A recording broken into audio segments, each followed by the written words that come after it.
जय हिंद दोस्तों। एक बार फिर से आपका जी के जी स्टैंडिंग में स्वागत है। दोस्तों आज हम झारखंड के सीजीएल एग्ज़ाम जो कि जनवरी माह में होने वाला है दोस्तों, उसका पहला टेस्ट आप लोगों के साथ लेकर के आज मैं आया हूं।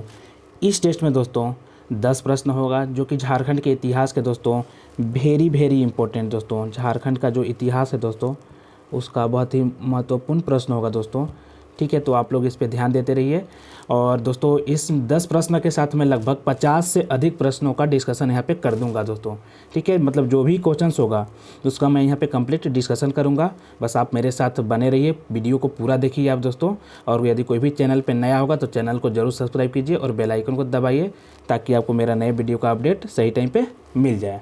ठीक है, तो एक मोटिवेशन कोट्स हो जाए दोस्तों कि ज़मीन पर बैठकर क्यों आसमां देखता है, चल उठ खड़ा हो ये ज़माना सिर्फ उड़ान देखता है। दोस्तों आप भी हमारे साथ बने रहिए, मैं इसी तरह से आपका टेस्ट का वीडियो लेकर के आते रहूँगा। तो चलिए मैं वीडियो को स्टार्ट करता हूँ लेट नहीं करते हुए। चलिए पहला क्वेश्चन है दोस्तों, पहला क्वेश्चन देखिएगा कि झारखंड में ईसाई मिशन कब पहुँचा था। दोस्तों बताइए कि झारखंड में ईसाई मिशन कब पहुँचा था। तो दोस्तों झारखंड में ईसाई मिशन 2 नवंबर 1845 को पहुंचता है। कब पहुंचता है? 2 नवंबर 1845 को। आप लोग भी दोस्तों वीडियो को पॉज करके इसका आंसर करने का प्रयास कीजिएगा और सभी लोग दोस्तों कमेंट बॉक्स में बताइएगा कि आपको मेरा ये वीडियो कैसा लगा, ये टेस्ट कैसा लगा दोस्तों। और आप लोग भी कमेंट में आंसर करिएगा। तो दोस्तों झारखंड में ईसाई मिशन दोस्तों 2 नवंबर 1845 को पहुंचता है। ठीक है, और झारखंड का जो प्रथम ईसाई मिशन था दोस्तों, झारखंड का जो प्रथम ईसाई मिशन था उसका नाम था गौसनर मिशन दोस्तों। उसका नाम क्या था? गौसनर मिशन। थोड़ा सा लिख करके हम आप लोगों को बता देते हैं यहाँ पर कि झारखंड का प्रथम ईसाई मिशन का नाम था गौसनर मिशन दोस्तों, याद रखिए गौसनर मिशन याद रखिएगा। ठीक है, और दोस्तों ये जो गौसनर मिशन आया था दोस्तों रांची, ये जर्मनी से आया था दोस्तों। ये जो ईसाई दल आए थे रांची में ये जर्मनी से आए थे। ठीक है, और झारखंड में प्रथम ईसाई मिशन रांची जो आया दोस्तों, ठीक है, यह किसके नेतृत्व में आया था या फिर इनको भेजने वाले थे? जी.ई. गौसनर थे उनका, जो भेजने वाले थे दोस्तों जर्मनी से, उनका नाम था जी.ई. गौसनर। उनका नाम क्या था दोस्तों? जी.ई. गौसनर, याद रखिएगा। रांची में गौसनर कॉलेज भी है दोस्तों। ठीक है, चलिए हम लोग नेक्स्ट क्वेश्चन देखते हैं। Question number 2। आप सभी लोग दोस्तों क्वेश्चन का आंसर करने का आप लोग प्रयास कीजिएगा। देखिए क्वेश्चन नंबर 2 क्या बोलता है कि रांची में अंजुमन इस्लामिया की स्थापना किसने की। बताइए कि रांची में अंजुमन इस्लामिया की स्थापना किसने की। आप लोग भी दोस्तों प्रयास कीजिए इसका आंसर देने का। तो चलिए दोस्तों, रांची में जो अंजुमन इस्लामिया के जो स्थापना करते हैं उनका नाम है अबुल कलाम आज़ाद। जी हाँ दोस्तों, उनका नाम है अबुल कलाम आज़ाद। ठीक है, गांधीवादी विचारधारा के नेता अबुल कलाम आज़ाद जो कि एक कांग्रेसी नेता थे दोस्तों। तो बता दें दोस्तों कि रांची में अंजुमन इस्लामिया का स्थापना अबुल कलाम आज़ाद के द्वारा किया जाता है। और याद रखिए कि मदरसा इस्लामिया की भी स्थापना इन्हीं के द्वारा किया जाता है दोस्तों। किसके द्वारा? तो अबुल कलाम आज़ाद के द्वारा भी इस्लामिया मदरसा जो है उसका भी स्थापना किया जाता है और अंजुमन इस्लामिया। ठीक है, तो भारतीय राष्ट्रीय कांग्रेस के जो प्रमुख नेता थे दोस्तों, कौन? मौलाना अबुल कलाम आज़ाद जो कि गांधीवादी विचारधारा के थे। उनको झारखंड में दोस्तों रांची लाया गया था कोलकाता से नज़रबंद करके। ठीक है, और बाद में फिर दोस्तों कब? 1919 में इनको नज़रबंदी से दोस्तों मुक्त कर दिया जाता है। कब किया जाता है? 1919 में। ठीक है, और फिर से जब इनको मुक्त किया जाता है तो फिर से मौलाना अबुल कलाम आज़ाद जो है सो कोलकाता चले जाते हैं। कोलकाता से ही रांची नज़रबंद करके लाया जाता है। लेकिन कब लाया जाता है दोस्तों? याद रखिए 1916 में। कब लाया जाता है? 1916 में इनको नज़रबंद करके लाया जाता है। याद रखिए 1916 में, और 1919 में इसको फिर मुक्त कर दिया जाता है। ठीक है, तो दोस्तों बता दें कि 1919 में 16 में जब इनको किया गया कलकत्ता से, तो फिर रांची लाया गया, फिर मुक्ति के बाद इनको वहाँ पे भेज दिया गया। और मुक्ति के बाद मौलाना अबुल कलाम आज़ाद कहाँ फिर चले जाते हैं? याद रखिए कोलकाता। ठीक है, और दोस्तों बता दें कि अलबेलाग प्रेस को बेच करके जो है मौलाना अबुल कलाम आज़ाद, वे कौन कौन सा इस्लामिया था दोस्तों? तो अंजुमन इस्लामिया और मदरसा इस्लामिया की स्थापना करते हैं। चलिए आगे बढ़ते हैं हम। अंजुमन इस्लामिया और मदरसा इस्लामिया किस प्रेस को बेच करके दोस्तों? तो अलबेलाग प्रेस को बेच करके। याद रखिए कौन सा प्रेस? अलबेलाग प्रेस को बेच देते हैं दोस्तों। ठीक है, चलिए क्वेश्चन नंबर 3 है। क्वेश्चन नंबर 3 है दोस्तों, आप लोग ध्यान से देखते रहिए क्वेश्चन नंबर 3 को। और इस बार कलर हम चेंज करते हैं। देखिए क्वेश्चन नंबर 3 है कि हजारीबाग में किस वर्ष कांग्रेस कमेटी का गठन किया गया। बताइए हजारीबाग में किस वर्ष कांग्रेस कमेटी का गठन किया गया। चलिए आप सभी लोग दोस्तों कमेंट करके के आंसर बता सकते हैं। ठीक है, तो बता दें दोस्तों कि हजारीबाग में दोस्तों कब किया जाता है? तो 1920 में। इसका सही आंसर क्या होगा दोस्तों? हजारीबाग में 1920 में कांग्रेस कमेटी का गठन किया जाता है। और इसके साथ साथ दोस्तों रांची में भी, मतलब झारखंड के अन्य ज़िलों में भी किया जा रहा था। तो रांची में दोस्तों 1920 में ही कर दिया जाता है। क्या कब किया जाता है? 1920 में। और दोस्तों पलामू में 1919 में किया जाता है। याद रखिए, पलामू में जो है कांग्रेस कमेटी का, माने जिला कांग्रेस कमेटी का जो गठन किया जाता है 1919 में होता है। चलिए नेक्स्ट क्वेश्चन देखते हैं, क्वेश्चन नंबर 4। क्वेश्चन नंबर 4 थोड़ा सा नीचे कर लेते हैं दोस्तों, ढक जा रहा है। तो क्वेश्चन नंबर 4 है कि दुमका में भारत छोड़ो आंदोलन का नेतृत्व किसने किया? बताइए, दुमका में भारत छोड़ो आंदोलन का नेतृत्व किसने किया दोस्तों? तो ये करते हैं, कलर चेंज कर लेते हैं दोस्तों, कृष्णा प्रसाद जी। कौन करते हैं दोस्तों? कृष्णा प्रसाद जी। जी हाँ दोस्तों, कृष्णा प्रसाद। तो दुमका में भारत छोड़ो आंदोलन का नेतृत्व करते हैं कृष्णा प्रसाद। आप लोग भी दोस्तों 2-3 सेकंड के लिए अगर हम रुकते हैं तो आप लोग भी कमेंट करके आंसर देने का प्रयास कीजिएगा, क्योंकि आपका टेस्ट हो रहा है दोस्तों, आपका टेस्ट। इसी तरह से अगर आप टेस्ट में सफल होते हैं दोस्तों तो आपका एग्जाम भी इसी तरह से अच्छा भी जाएगा। तो दुमका में भारत छोड़ो आंदोलन का नेतृत्व कृष्णा प्रसाद करते हैं दोस्तों। उसी तरह से देखिएगा कि देवघर में विनोदानंद झा करते हैं। कौन करते हैं? विनोदानंद झा, जो कि जिनको कि दोस्तों भिखना पहाड़ी से गिरफ्तार कर लिया जाता है, विनोदानंद झा को। चलिए क्वेश्चन नंबर 5 देखिए। क्वेश्चन नंबर 5 ध्यान से देखते रहिए दोस्तों आप लोग, ठीक है, और टेस्ट का आंसर करते रहिए। क्वेश्चन नंबर 5 है कि अखिल भारतीय समझौता विरोधी सम्मेलन के दौरान इनमें से किस व्यक्ति ने रेडिकल डेमोक्रेटिक पार्टी का गठन किया था? और दोस्तों एक बात आप लोग याद रखिए, अगर किसी को PDF चाहिए होगा तो आप जो वीडियो देख रहे हैं इसका डिस्क्रिप्शन बॉक्स में टेलीग्राम का लिंक है, वहाँ पे आप जाइए, क्लिक कीजिए, ज्वाइन कर लीजिए टेलीग्राम, और वहाँ से आप PDF को डाउनलोड कर सकते हैं दोस्तों, ले सकते हैं, ठीक है। चलिए, तो रेडिकल डेमोक्रेटिक पार्टी की जो स्थापना है दोस्तों MN रॉय के द्वारा किया जाता है। किसके द्वारा किया जाता है? MN रॉय। डेमोक्रेटिक पार्टी का गठन किसके द्वारा किया जाता है? तो MN रॉय के द्वारा किया जाता है दोस्तों। और बता दें कि अखिल भारतीय समझौता विरोधी सम्मेलन के दौरान ही दोस्तों रामगढ़ में फॉरवर्ड ब्लॉक की स्थापना की जाती है सुभाष चंद्र बोस के द्वारा, याद रखिए। और दोस्तों बता दें कि अखिल भारतीय समझौता विरोधी सम्मेलन का जो उद्देश्य था दोस्तों, इसका यही उद्देश्य था कि कांग्रेस की जो नीतियां थीं उसको आलोचना करना था दोस्तों, और जनता का या फिर आम जनता का या फिर लोगों का जो अधिकार था उसको प्रमुखता से लोगों को मतलब सामने पेश करना था। बता दें दोस्तों कि अखिल भारतीय समझौता विरोधी सम्मेलन का आयोजन 1940 में कहाँ पे किया जाता है? तो सुभाष चंद्र बोस के नेतृत्व में दोस्तों रामगढ़ के बिहिटा में किया जाता है। बहुत बार क्वेश्चन पूछा जाता है कि कहाँ पे किया जाता है दोस्तों, तो बिहिटा में किया गया था दोस्तों, रामगढ़ के बिहिटा में। और कब किया गया था दोस्तों? तो 1940 में किया गया था, याद रखिए 1940 में रामगढ़ के बिहिटा में किया जाता है। और किसके द्वारा किया जाता है, किसके नेतृत्व में दोस्तों? तो सुभाष चंद्र बोस के नेतृत्व में, याद रखिए आप लोग। चलिए अब हम लोग आगे बढ़ते हैं दोस्तों। Next question number 6। आप लोग बस करते रहिए दोस्तों, इसी तरह से आंसर आप लोगों को सफलता मिलेगी। चलिए नेक्स्ट क्वेश्चन देखते हैं हम लोग। क्वेश्चन नंबर 6 कि रामगढ़ में कांग्रेस अधिवेशन से पूर्व किस तिथि को महात्मा गांधी द्वारा रामगढ़ में खादी ग्रामोद्योग का शुभारंभ किया जाता है? दोस्तों बहुत महत्वपूर्ण क्वेश्चन है कि रामगढ़ में कांग्रेस अधिवेशन से पूर्व किस तिथि को महात्मा गांधी द्वारा रामगढ़ में खादी ग्रामोद्योग का शुभारंभ किया जाता है दोस्तों? तो 14 मार्च 1940 को दोस्तों, याद रखिए 14 मार्च 1940 इसका सही आंसर होगा। और बता दें दोस्तों कि महात्मा गांधी अंतिम बार किस तिथि को आते हैं? तो 14 मार्च 1940 को अंतिम बार दोस्तों रामगढ़ के 53वां जो अधिवेशन था, रामगढ़ का जो मैंने कांग्रेस का 53वां अधिवेशन जो कि रामगढ़ में हुआ था, उसी में दोस्तों कांग्रेस का 53वां अधिवेशन, इसमें भाग लेने के लिए आते हैं दोस्तों, ठीक है। तो यहाँ पे आने के बाद वे खादी ग्रामोद्योग का भी शुभारंभ करते हैं।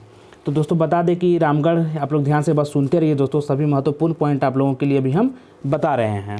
तो जो रामगढ़ का जो 53वां अधिवेशन हुआ था दोस्तों, इसकी अध्यक्षता कौन करते हैं? मौलाना अबुल कलाम आज़ाद करते हैं दोस्तों। कौन करते हैं? मौलाना अबुल कलाम आज़ाद साहब करते हैं दोस्तों। और बता दें कि सत्याग्रह संबंधी प्रस्ताव को भी कांग्रेस के जो 53वां अधिवेशन हुआ था रामगढ़ में, उसमें जेएल नेहरू ने प्रस्तुत किया था। और इसी दौरान दोस्तों सुभाष चंद्र बोस ने भी रामगढ़ के बिहिटा में अखिल भारतीय समझौता विरोधी सम्मेलन का आयोजन करते हैं दोस्तों। और बता दें दोस्तों कि जो 53वां अधिवेशन हुआ रामगढ़ में, ठीक है, इसमें जो सभा स्थल था, जहाँ पे जो सभा हो रही थी दोस्तों, उसका नाम रखा गया था मजहर नगर। बहुत महत्वपूर्ण पॉइंट है दोस्तों, आप लोग याद रखिएगा कि सभा स्थल का नाम था मजहर नगर। थोड़ा सा कलर चेंज कर लेते हैं अभी हम आप लोगों के साथ। मजहर नगर, याद रखिए मजहर नगर, ठीक है। और अभी थोड़ा सा कुछ और पॉइंट आपको बता देते हैं दोस्तों कि जो सभा स्थल का नाम था मजहर नगर, उसी तरह से सभा स्थल के जो मुख्य द्वार का नाम था दोस्तों, बहुत महत्वपूर्ण पॉइंट, भगवान बिरसा मुंडा के नाम पे बिरसा मुंडा, जी हाँ दोस्तों, बिरसा मुंडा रखा गया था दोस्तों। सभा स्थल के मुख्य द्वार का नाम क्या था? बिरसा मुंडा। और सभा स्थल का नाम क्या था दोस्तों? मजहर नगर। और स्वागत समिति के दोस्तों वहाँ पे जो अध्यक्ष थे उनका नाम था डॉक्टर राजेंद्र प्रसाद, और महासचिव थे दोस्तों अनुग्रह नारायण सिंह। चलिए दोस्तों, इसी तरह से हम नेक्स्ट क्वेश्चन देखेंगे। अब क्वेश्चन नंबर दोस्तों 7 है। तो क्वेश्चन नंबर 7 देखिए आप लोग।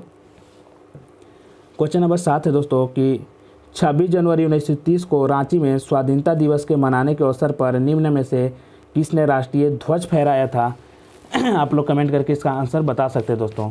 तो दोस्तों डॉक्टर पूर्णचंद्र मित्रा जी कर फहराते हैं। कौन फहराते हैं? डॉक्टर पूर्णचंद्र मित्रा जी, ठीक है। तो 26 जनवरी 1930 को दोस्तों, 26 जनवरी 1930 को रांची में स्वाधीनता दिवस मनाने के अवसर पर जो डॉक्टर पूर्णचंद्र मित्रा हैं वे राष्ट्रीय ध्वज को फहराते हैं दोस्तों। और एक चीज़ आपको बता दें कि ये जो फहराया गया था डॉक्टर पूर्णचंद्र मित्रा के द्वारा, जो यह आयोजन किया गया था दोस्तों, यह तरुण संघ के नाम का जो एक संगठन था, उसी ने यह आयोजन किया था कि हम स्वाधीनता दिवस के अवसर पर रांची में झंडा फहराएंगे। तो उस संगठन का दोस्तों नाम था तरुण संघ, याद रखिएगा आप लोग इसको, तरुण संघ, याद रखिए तरुण संघ उस संगठन का नाम था जो कि ये सभी चीज़ों को आयोजित किया था। 26 जनवरी 1930 को रांची में जो स्वाधीनता दिवस के अवसर पर झंडा फहराया गया, यह किसके नेतृत्व, यह इसका आयोजन तरुण संघ करता है और फहराते हैं डॉक्टर पूर्णचंद्र मित्रा, याद रखिए, ठीक है। और तरुण संघ के संगठन के द्वारा स्वाधीनता दिवस के कार्यक्रम को आयोजित किया जाता है, इसको भी आप लोग याद रखिए। चलिए नेक्स्ट क्वेश्चन हम लोग देखते हैं दोस्तों, नेक्स्ट क्वेश्चन। और एक चीज़ और बता दें दोस्तों कि 1930 में झारखंड में जो सविनय अवज्ञा आंदोलन हुआ था, ठीक है, उसका जो प्रमुख केंद्र था दोस्तों, उसका जो प्रमुख केंद्र था, बता दें चूँकि 1930 से संबंधित है तो रांची दोस्तों इसका प्रमुख केंद्र था। इसका जो प्रमुख केंद्र क्या था दोस्तों? रांची। किसका? सविनय अवज्ञा आंदोलन कब हुआ था? 1930 में हुआ था दोस्तों, याद रखिए आप लोग। चलिए क्वेश्चन नंबर 8 देखिए कि जमशेदपुर में वर्कर्स एसोसिएशन की स्थापना किस वर्ष की गई थी दोस्तों? बताइए कि जमशेदपुर में वर्कर्स एसोसिएशन की स्थापना किस वर्ष की गई थी? चलिए आप सभी लोग इसका कमेंट करके आंसर दे सकते हैं दोस्तों। इसका सही आंसर होगा 1920। इसका सही आंसर क्या होगा? 1920। 1920 में गठित जमशेदपुर वर्कर्स एसोसिएशन का जो नेतृत्व है दोस्तों, वो कौन करते हैं? एन हल्दर साहब करते हैं और व्योमेश चक्रवर्ती करते हैं। ये दोनों जो हैं दोस्तों, कौन कौन? एन हल्दर, ठीक है दोस्तों, याद रखिए, एन हल्दर और चक्रवर्ती साहब, ये दोनों इसका नेतृत्व प्रदान करते हैं दोस्तों। 1920 में जमशेदपुर वर्कर्स एसोसिएशन का नेतृत्व कौन प्रदान करते हैं? एन हल्दर साहब और चक्रवर्ती साहब। चलिए दोस्तों, इसी तरह से क्वेश्चन नंबर 9 को देखते हैं अभी हम लोग। क्वेश्चन नंबर 9 क्या बोलता है, आप लोग भी कमेंट करके आंसर करते रहिए कि निम्न में से किसके नेतृत्व में रांची में साइमन कमीशन का व्यापक विरोध हुआ? बताइए दोस्तों। साइमन कमीशन बता दें दोस्तों, साइमन कमीशन 1927 में बन करके तैयार हुआ था दोस्तों, लेकिन दोस्तों याद रखिए 1928 में दोस्तों यह भारत में आता है। 1928 में यह भारत में आता है, लेकिन बन करके तैयार 1927 में होता है, ठीक है। इसी तरह से दोस्तों आप लोग देखिए कि कौन करते थे, निम्न से किसके नेतृत्व में रांची में साइमन कमीशन का व्यापक विरोध होता है दोस्तों? तो जो कोहड़ा पांडे हैं दोस्तों, कोहड़ा पांडे, याद रखिए कौन है? कोहड़ा पांडे, थोड़ा सा हम बढ़ा लेते हैं दोस्तों, कोहड़ा पांडे साहब हैं। कौन है? कोहड़ा पांडे, याद रखिए कौन है, किसके नेतृत्व में? कोहड़ा पांडे में, ठीक है। तो कोहड़ा पांडे के नेतृत्व में रांची में साइमन कमीशन का व्यापक विरोध किया जाता है दोस्तों। इसी तरह से दोस्तों हजारीबाग में, और बता दें कि जो कोहड़ा पांडे थे दोस्तों, ये पलामू के निवासी हैं। पूछा जाता है क्वेश्चन कि कोहड़ा पांडे कहाँ के निवासी थे, तो कोहड़ा पांडे दोस्तों पलामू के निवासी थे, ठीक है। इसी तरह से आप याद रखिए कि हजारीबाग में पीसी मित्रा और देवकी नंदन लाल, हजारीबाग में किसके नेतृत्व में दोस्तों विरोध हो रहा था? तो हजारीबाग में याद रखिए पीसी मित्रा दोस्तों, हजारीबाग में पीसी मित्रा और देवकी नंदन लाल, याद रखिए देवकी नंदन लाल, ठीक है दोस्तों। चलिए देवकी नंदन लाल, इन दोनों के नेतृत्व में साइमन कमीशन का विरोध हजारीबाग में किया जाता है। लेकिन रांची में दोस्तों, रांची में किसके नेतृत्व में? तो रांची में याद रखिए कोहड़ा पांडे के नेतृत्व में। रांची में किसके नेतृत्व में दोस्तों? कोहड़ा पांडे के नेतृत्व में, ठीक है। और साइमन कमीशन वापस जाओ का नारा रांची में एम.के. सहाय के नेतृत्व में दिया जाता है दोस्तों। किसके नेतृत्व में दोस्तों? एम.के. सहाय के नेतृत्व में। साइमन कमीशन वापस जाओ का नारा, याद रखिएगा ये भी प्रश्न का आंसर, ठीक है। और झारखंड का जो छोटा नागपुर का जो उन्नति समाज द्वारा दोस्तों एक संगठन था छोटा नागपुर उन्नति समाज, उसके द्वारा छोटा नागपुर के राज्य के गठन के लिए दोस्तों साइमन कमीशन को साभार पत्र दिया जाता है दोस्तों किसको, साइमन कमीशन को, और यह दिया जाता है 1928 में। ये भी चीज़ याद रखिएगा कि झारखंड के छोटा नागपुर उन्नति समाज के द्वारा जो एक संगठन था वह छोटा नागपुर के राज्य के गठन के लिए दोस्तों साइमन कमीशन को साभार पत्र 1928 में प्रदान करता है।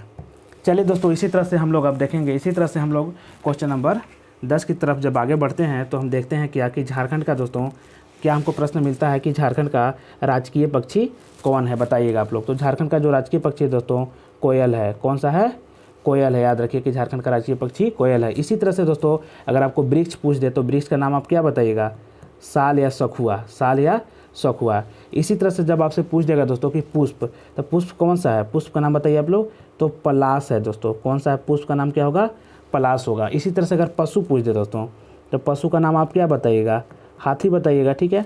तो चलिए दोस्तों आज का सेशन हम लोग का समाप्त होता है यहीं पे। तो इससे पहले दोस्तों आप एक चीज़ आप देख लीजिए दोस्तों कि यहाँ पे एक क्वेश्चन है, इस क्वेश्चन का जो भी आंसर होगा आप लोग कमेंट करके आंसर बताइएगा दोस्तों। ध्यान से देखिए इस क्वेश्चन को ध्यान से देखिए, आप लोग ध्यान से देखते रहिए कि झारखंड राज्य के नए प्रतीक चिन्ह में प्रदर्शित जो है सौरा चित्रकारी का संबंध मुख्यतः किस राज्य से है, बताइए। जो सौरा चित्रकारी है दोस्तों, सौरा चित्रकारी, इसका संबंध किस राज्य से है बताइए। कहाँ पे है, तो झारखंड के लोगों में दोस्तों सौरा चित्रकारी का प्रयोग किया गया, जिसमें कि 24 जोड़ा में नृत्यक हैं दोस्तों, जो कि 24 जोड़ा में, और 24 जोड़ा का मतलब हुआ दोस्तों संख्या में 48, याद रखिए संख्या में 48। और उस जो झारखंड का लोगो है दोस्तों उसमें 24 जिला है के बदले दोस्तों 24 जिला कितना है, झारखंड में 24 जिला है, इसलिए दोस्तों उसमें 24 हाथी है, 24 पलाश का फूल है और 48 सौरा चित्रकारी लोगों का प्रयोग किया गया इसमें, ठीक है। तो ये किस राज्य से है आपको बताना है, झारखंड से है, बिहार से है, उड़ीसा से है, छत्तीसगढ़ से दोस्तों। इसका कंप्लीट डिस्कशन हम करेंगे अगले वीडियो में, यानी पार्ट नंबर जब आपका टेस्ट नंबर 2 आएगा। तो आप लोग इसका आंसर करने का प्रयास कीजिए कि झारखंड राज्य के नए प्रतीक चिन्ह में प्रदर्शित सौरा चित्रकारी का संबंध मुख्यतः किस राज्य से है। चलिए आप लोग आंसर बताइएगा। और दोस्तों हमारे टेलीग्राम चैनल से कोई भी जुड़ना चाहते होंगे तो आप जुड़ सकते हैं यहाँ से, हमारे व्हाट्सअप ग्रुप से जुड़ना चाहते होंगे दोस्तों तो इस पर मैसेज कर सकते हैं आप। और दोस्तों कोई भी चैनल पर नया होगा तो आप चैनल को जरूर सब्सक्राइब कीजिएगा और हमारा सपोर्ट कीजिए, ताकि हम आप लोगों के लिए और भी अच्छा कंटेंट लेकर के आ सके और आप CGL तक जुड़े रहिए। इस तरह से हम इसका टेस्ट लाते रहेंगे, ठीक है। तो चलिए दोस्तों सभी को थैंक यू, जय हिंद, जय भारत।